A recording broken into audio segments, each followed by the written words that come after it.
We're baking 2 pies today. We're doing a pecan and a hazelnut. What's the matter? You want some pie? Trick to a really flaky pie crust is just having the butter be absolutely as cold as possible. I've made the pie crust last night because it is preferable to do so. It makes it so the butter gets cold enough in the fridge.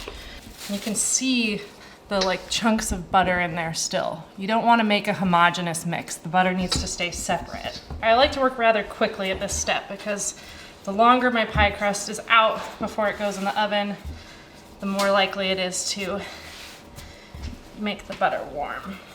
So we're borrowing somebody's kitchen today. Who's this? I'm Mitch. Mitch Temple. Thanks My for the kitchen. hospitality, Mitch. You're quite welcome. My pleasure. I like to watch Gracie work. We're going to place it in our pie pan.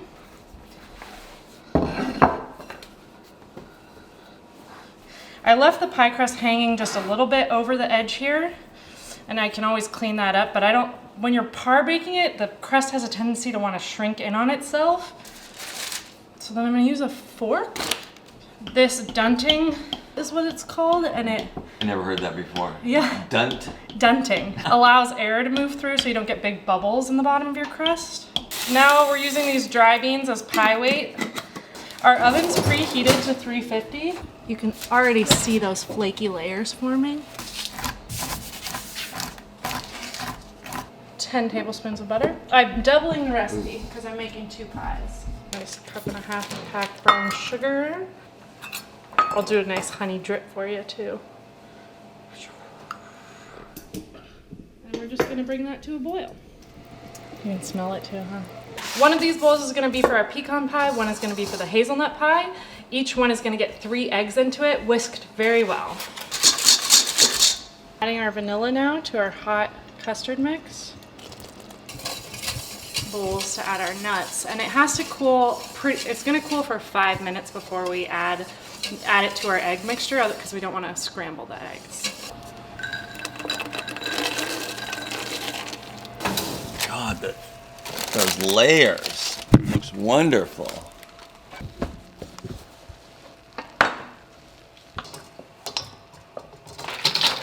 So that's what it looks like before we're gonna bake it.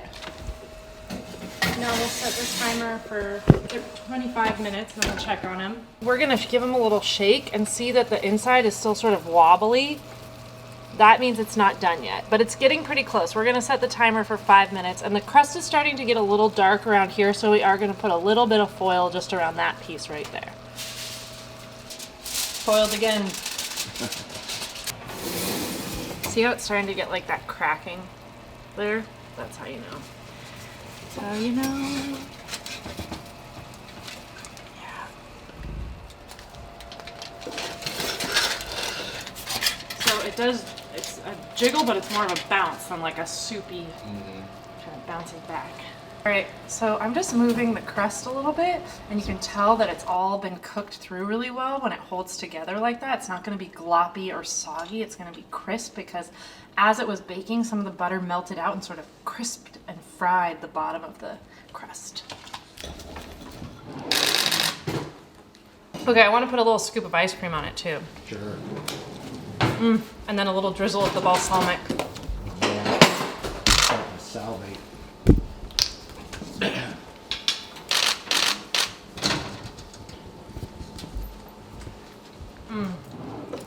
That's really good.